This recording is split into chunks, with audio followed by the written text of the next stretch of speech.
in-order na parcel. Yan, buksan natin ito. Anong laman ito? O, lapit na. Kutsara pa siya galing, kaya ang nagabihan siya mag-deliver. 140 dirhams, binayaran. Actually, 150 siya. Tapos, meron akong discount. So, 10 dirhams yung na-discount. Ayan, tingnan natin kung ano naman ito.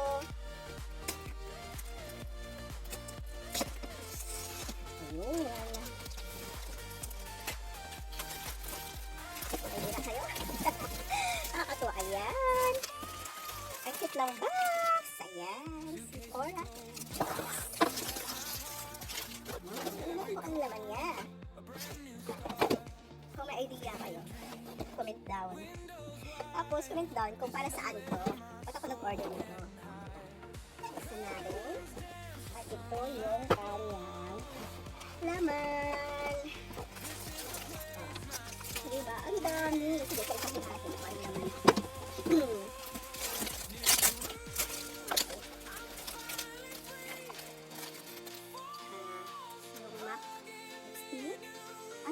Huda lipstick. Huda. Ayan. 3 Huda lipstick. 4. 4 siya. Ayan, 4. And then, MAC brand na lip gloss. Tama ba? Lip gloss tawag dito. Ayan. Tapos, meron siyang benefit. Yung ano siguro yun yung lip tint. Tapos, prime na matte. Ayan. Tapos, foundation from MAC. At ito, concealer. Ayan siya. Tapos, mayroong sponge. Beauty blender. At ito ay mascara from MAC also. Ayan. At meron tayong, ano pa to? Fixer. Ito yung tinatawag nila na fixer. Marami pala naman niya. Tapos, ano pa ito? Foundation din siya. Ayan, may SPF 15. Tapos, ano to siya? Eyeshadow. Buksan natin para nakita.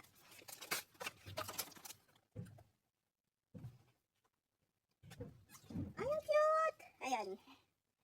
Ang cute niya, diba? Ang ganda. Asan na yung cover? Nude siya, nude, pang nude. Ang ganda. Ang daming laman. Madami naman laman. At saka yung brush set niya, ang piraso.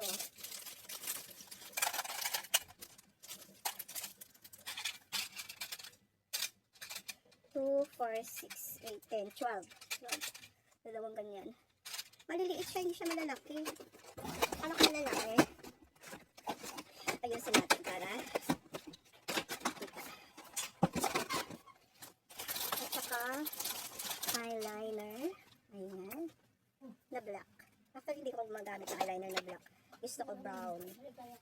Tapos yung eyeliner na ano, na waterproof. At saka isang bronzer. Bronzer. Ayan. Isa. From Kiko. Ayan. Yung lahat naman niya. Ito siya lahat. Ayan naman. O, yan lang. Ganito lang. Thank you sa pagpapanood.